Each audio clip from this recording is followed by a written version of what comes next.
రాష్ట్రాన్ని నడుపుతా ఉన్న వ్యక్తి నిజాయితీగా ఉండడానికి, ఆ నిజాలను ఒప్పుకోవడానికి ఇవే వివరాలను ఒక్కసారి నేను మళ్ళీ మీ అందరికీ మెమరీ ఒక్కసారి రీజెక్ట్ చేయడానికి ఒక్కసారి మీ అందరికీ కూడా చూపిస్తా. ఒక్కసారి మీరంతకు మీరే గమనించండి. జూలై 6వ తారీఖున, జూలై 12వ తారీఖున ఏ రకంగా ఈ కంటైనర్లలో ఏ రకంగా క్వాలిటీకి లేని పరిస్థితులు వచ్చినప్పుడు ఆ కంటైనర్లను అసలు లోపలికి వెళ్ళే పరిస్థితి కూడా లేదు. యాజ్ పర్ నార్మ్స్ టీటీడీలో ఉన్న ఒక గొప్ప రోబస్ట్ పరిపాలనా వ్యవస్థ ఎంత గొప్పగా ఉంటుంది అని అంటే, క్వాలిటీ అనేది లేకపోతే అసలు వెహికల్ లోపలికి వెళ్ళే పరిస్థితి కూడా ఉండదు. అదే మాదిరిగానే జూలై 6, జూలై 12 అంటే చంద్రబాబు నాయుడు గారు సాక్షాత్తు ముఖ్యమంత్రి అయి ఉండగా వచ్చిన కంటైనర్లు ఇవి. ఆయన ముఖ్యమంత్రిగా అయి ఉండగా, ఆయన వేసిన ఈఓ అధికారిగా ఉండగా ఎంత గొప్పగా తిరుపతిలో వ్యవస్థ ఉంది అని నడిపేదానికోసం ఇంతకుముందు మా హయాంలో 18 సార్లు ఇదే మాదిరిగానే క్వాలిటీ లేకుండా వస్తే రిజెక్ట్ చేసి పంపించాం. 2014 నుంచి 19 మధ్యలో చంద్రబాబు నాయుడు గారి హయాంలో ఆయన ముఖ్యమంత్రిగా ఉన్నప్పుడు ఇదే మాదిరిగా క్వాలిటీ లేకుండా మెటీరియల్ వచ్చినప్పుడు, క్వాలిటీ లేకుండా ట్యాంకర్లు వచ్చినప్పుడు ఆయన హయాంలో 14 సార్లు తిరిగి వెనక్కి పంపించారు. తిరుపతిలో ఒక గొప్ప వ్యవస్థ ఉంది, ఒక రోబస్ట్ ప్రక్రియ ఉంది. ఎవరైనా కూడా మెటీరియల్ తీసుకొచ్చేటప్పుడు టెండర్లలో ఎవరైతే ఈ టెండరింగ్ ప్రొసీజర్ ప్రకారం ఈ టెండర్లలో పార్టిసిపేట్ చేస్తారు, ఆ ప్రీ క్వాలిఫికేషన్ క్రైటీరియా కూడా కొత్తగా వచ్చినట్టుగా కాదు, ఎప్పటి నుంచో ఉండేటివి, పాతవే. ఆ ప్రకారం ఎవరైనా ఈ టెండర్లలో పార్టిసిపేట్ చేస్తారు. ఈ టెండర్లలో ఎవరికైతే L1 వస్తుందో వాళ్లకు ఆ కాంట్రాక్ట్ అనేది ఇస్తారు. 65% వాళ్ళకి ఇస్తారు, మిగతా వాళ్ళకు మిగతా 35% పంచుతారు అదే రేట్కి. ఇది ఎప్పటి నుంచో ఉన్న ప్రక్రియ. వాళ్ళు వచ్చే వాళ్ళు కూడా NABL సర్టిఫికేట్ తీసుకొని వస్తారు, lab certificate on product quality తీసుకొని వస్తారు. తీసుకొని వచ్చిన పిమ్మట అయినా కూడా తిరుపతిలో ప్రతి ట్యాంకర్లోనూ 3 సార్లు టెస్టింగ్ చేస్తారు. ఆ టెస్ట్ శాంపుల్స్ పాస్ అవుతేనే వెహికల్ ముందుకు పోతుంది. ఇది ప్రొసీజర్. ఇప్పటికి ఎన్నోసార్లు ఈ ప్రొసీజర్ గురించి కూడా చెప్పడం జరిగింది, మళ్ళీ గుర్తు చేస్తా ఉన్నా. ఆ ప్రొసీజర్ల నేపథ్యంలో జూలై 6, 12వ తారీఖున వచ్చిన మెటీరియల్ తిరుపతిలో వీళ్ళు 3 సార్లు టెస్ట్ చేసి ఆ ట్యాంకర్లను ఏదైతే 3 సార్లు టెస్ట్ చేసిన ప్రక్రియ ఏదైతే చేశారో ఆ ప్రక్రియలో ఈ టెస్ట్లలో అది ఫెయిల్ అయిన పిమ్మట ఆ కంటైనర్లో ఆ ట్యాంకర్ ఫెయిల్ అయితే ఆ ట్యాంకర్లను పక్కన పెట్టి ఆ ట్యాంకర్ ఫెయిల్ అయినటివి లోపలికి పంపించకుండా ఆ ట్యాంకర్లను పక్కకు పెట్టేసేసి ఆ ట్యాంకర్లు అసలు వాడుకలోనే తీసుకొని రాలేదు, వెనక్కి పంపించేశారు ఆ ట్యాంకర్లను. ఒకసారి ఆ 3 టెస్టులు ఫెయిల్ అయిన ఆ ట్యాంకర్లను మరొకసారి రీకన్ఫర్మేషన్ కోసం, రీటెస్టింగ్ కోసం మళ్ళీ NDDBకి కూడా పంపించడం జరిగింది ఆ శాంపుల్. ఆ శాంపుల్ మళ్ళీ జూలై 23వ తారీఖున రిపోర్ట్ వచ్చింది.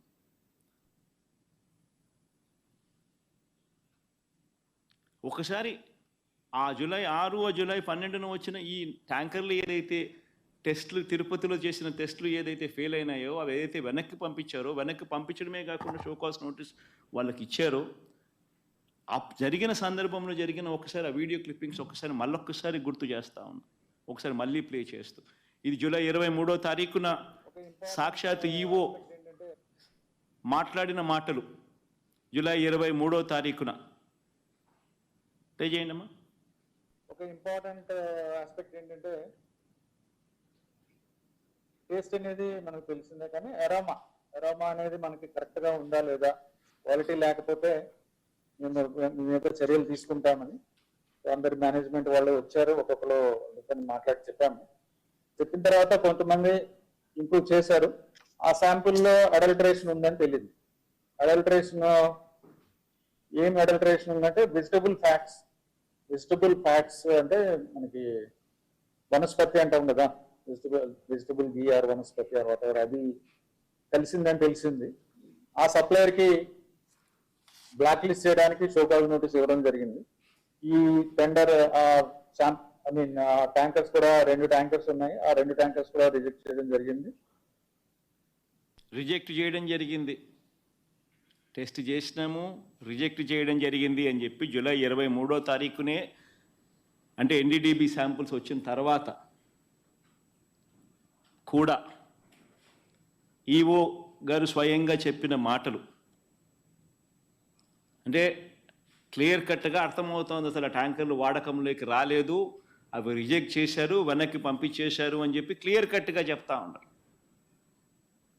అయినా కూడా సెప్టెంబర్ 18వ తారీఖున, అంటే 2 నెలల తర్వాత, చంద్రబాబు నాయుడు గారు 100 రోజుల తన పాలన సభలో 2 రోజుల తన పాలన సభలో తన పాలన అన్ని విధాల ఫెయిల్ అయిపోయి ఉన్న పరిస్థితుల నేపథ్యంలో ప్రజలు సూపర్ 6, సూపర్ 7 పరిస్థితి ఏమిటి, ఎన్నికలప్పుడు ఇచ్చిన హామీల గురించి ఏమయ్యాయి మా హామీలు అని చెప్పి ప్రజలు చంద్రబాబు నాయుడు గారిని 100 రోజుల తన పాలన మీద నిలదీస్తూ ఉన్న నేపథ్యంలో, అన్ని రకాలుగా ఫెయిల్ అయిన నేపథ్యంలో చంద్రబాబు నాయుడు గారు టాపిక్ డైవర్ట్ చేసేందుకు జూలై 23వ తారీఖున ఈ రిపోర్ట్ వస్తే, అది కాన్ఫిడెన్షియల్ రిపోర్ట్ అని చెప్పి వాళ్ళు చెప్పి మరీ రిపోర్ట్ ఇస్తే, ఆ రిపోర్టును చంద్రబాబు నాయుడు గారు సెప్టెంబర్ 18వ తారీఖున తాను 100 రోజుల తన పాలన మీద తాను మాట్లాడుతూ,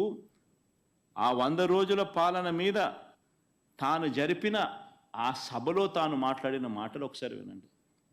దేవుని దగ్గర పెట్టే ప్రసాదం అపవిత్రం చేసే విధంగా ఓసారి బాధేస్తుంది.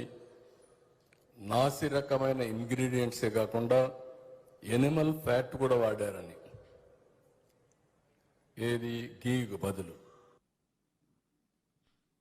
అంటే ఒకవైపునేమో జూలై 23వ తారీఖునే ఈవో అసలు యానిమల్ ఫ్యాట్ కాదు, అది వెజిటబుల్ ఫ్యాటు అంటే ఎన్డీడీబీ రిపోర్ట్ వచ్చినాక కూడా, అంటే ఎందుకంటే ఆయన జ్ఞానం ఉంది కాబట్టి, ఆయనకు తెలుసు కాబట్టి, రిజెక్ట్ చేసేసినాము అని ఒకవైపున ఆయన చెప్తా ఉంటే, చంద్రబాబు నాయుడు గారు అన్నీ తెలిసి ఉండి 2 నెలల తర్వాత సెప్టెంబర్ 18వ తారీఖున ఆయన అడల్ట్రేటెడ్ గీ వచ్చింది, నాసిరకము యానిమల్ ఫ్యాట్ గీని వాడారు, వాడి లడ్డూలు తయారు చేసేశారు అని ఏకంగా దేవుడిని, ప్రతిష్టను, శ్రీవారి లడ్డూను, విశిష్టతను అపవిత్రం చేస్తూ చంద్రబాబు నాయుడు గారు తెలిసి రాజకీయ ఉద్దేశాలతో అబద్ధాలు ఆడిన వీడియో టేపు 18వ తారీఖున, సెప్టెంబర్ 18వ తారీఖున చంద్రబాబు నాయుడు గారు ఈ మాటలు మాట్లాడితే, మళ్ళీ సెప్టెంబర్ 20వ తారీఖున టీటీడీ ఈఓ గారు, అంటే ఐఏఎస్ ఆఫీసర్ గారు, చంద్రబాబు నాయుడు గారు స్వయంగా నియమించుకున్న టీటీడీ ఈఓ గారు మళ్ళీ ఇదే విషయం మీద మళ్ళీ చంద్రబాబు నాయుడు గారిని కరెక్ట్ చేస్తూ మళ్ళీ టీటీడీ ఈఓ గారు మళ్ళీ అన్న మాటలు ఒకసారి ప్లే చేస్తాం, ఒకసారి చూడండి ఒకసారి. No. The adulterated ghee, and then they were kept aside so that they can be used when the reports come clear. But our reports unfortunately didn't come clear. Then we rejected, we sent away, and then we stopped from that supplier. మరొకసారి ఇంగ్లీష్లో కూడా చెప్పాడు, national మీడియాకు కూడా చెప్పాడు. చంద్రబాబు నాయుడు గారు చెప్తా ఉన్న మాటలు అబద్ధము అని చెప్పి మరొక్కసారి రుజువు అయ్యేట్టుగా ఏకంగా టీటీడీ ఈవో మరొక్కసారి మళ్ళీ చెప్పాడు.